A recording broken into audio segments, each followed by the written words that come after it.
Yun. So, nandito nga pala tayo sa Katara Cultural Village. Papasok dapat tayo sa Hot Wheels. Kaya lang parang ang ticket yata doon sa Virgin Store. So, hindi tayo na-update. Men, ikot na lang tayo rito. Total na ikot ko naman ito na una. So, sulitin na lang natin dahil nandito tayo. Kaya puntahan na lang natin.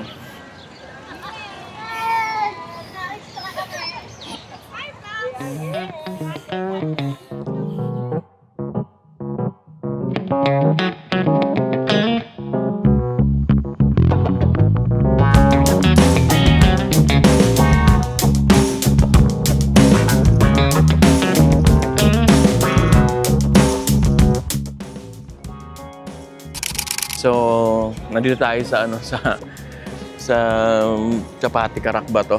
Kaya magkarak muna tayo tsaka chapati. Medyo napagod tayo. Kanina nga pala pinuntahan natin yung nga pala yung small event lang na cut art yata yun. So, napakaganda ng mga ng mga homemade nila, no? So, sila yung gumagawa. Kaya it's a pleasure din na nakita natin yung pinakita ko sa inyo. Kaya napakaganda rin ng mga made nila.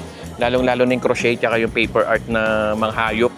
Lamp pala yun, no? So ilalim, no, nagkakahalaga yun isa siguro.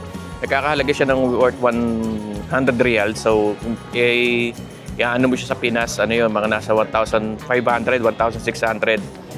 Worth it naman yun kasi nga handmade yun. Nakita ko ginagawa nung maker. So pero para sa akin worth it yung presyo na yun dahil napakaganda. Kaya kung last day na lang ngayon event na to or kung malapit kayo dito, pwede kayo pumunta ron. So yun.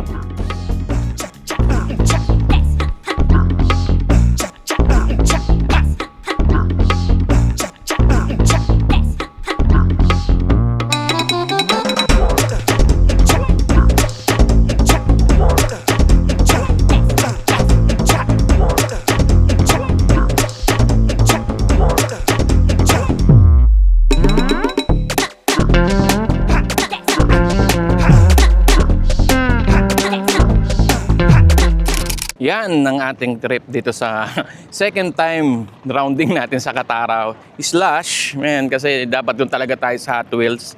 Hindi tayo nakabili ng ticket, yun ang masakit doon.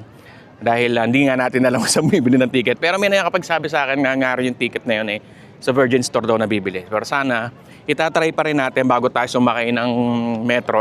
Itatry natin kung makakabili ba tayo ng ticket as walk-in dito sa Hot Wheels. Tingnan natin. Pero ganun pa man, balikan ko kayo para sa ating part 2 kung makakapunta tayo sa Hot Wheels. So yun lang, Yons TV. Till next time. Peace out. Pew! Shit! Aray!